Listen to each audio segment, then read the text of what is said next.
Now, the National Cathedral Secretariat has released a 7-page statement in an attempt to respond to the raging controversy surrounding the project. Norton MP Samuel Okudzeto-Ablakwa has been leading a campaign for transparency and accountability following the release of some 200 million cedis to the Secretariat for the project. He had also alleged that the General Overseer of the ICGC, Dr. Mensa Otebo, had resigned from the Board of Trustees because of what he claims is a lack of transparency.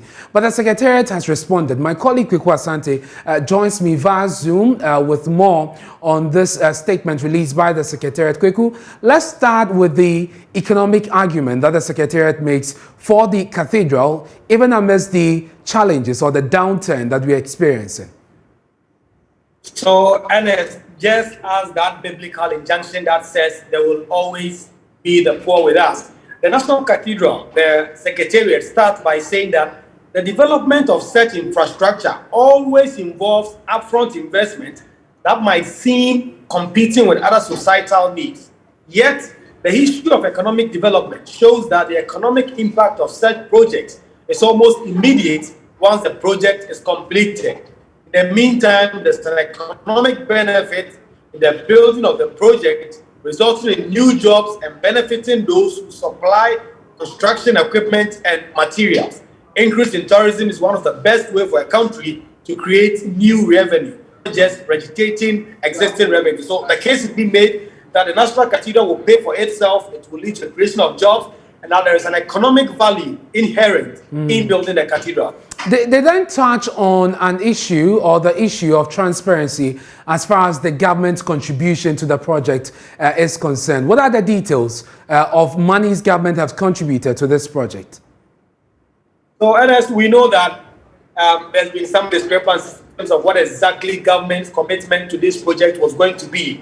And even when the claims have been made that government was only paying what has been called the seed money, people have asked, how much should this seed money be? This statement says that the government's role in the construction of the National Cathedral is in terms of paying this seed money, in terms of selecting the architecture, and also paying for that, and also preparing the land that will be used for the construction of the National Cathedral. And that is the statement that this information that the National Cathedral Secretariat have put out this evening. The government has three main, the principal roles it will play, having to do with preparation of land, seed money, and also as well as the engagement of the architect for the project, as we know now, is Sir David Ajayi.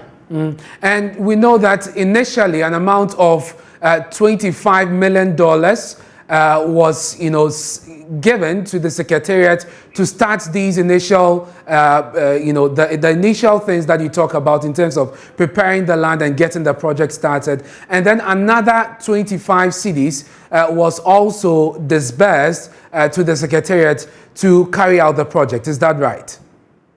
That is right. Indeed, the statement explains that this is all in scope of what government had pledged. Indeed, when the President, Akufo-Addo, launched the National Cathedral Project and actually introduced the trustees to the country, this formed part of what he promised that the state was going to do. Of course, some of them did not come out so publicly.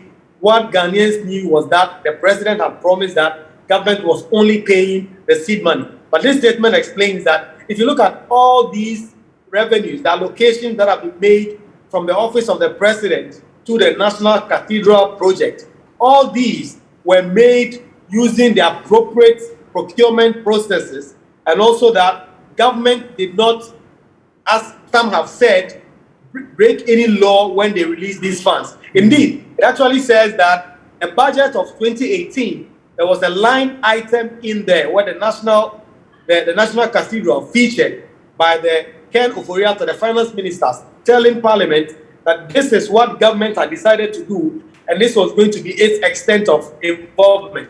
So the 200 million cedis that have been released so far, of course, the statement doesn't say if that is the last tranche of money. There are parts that says these are parts of the seed money that government had promised to release.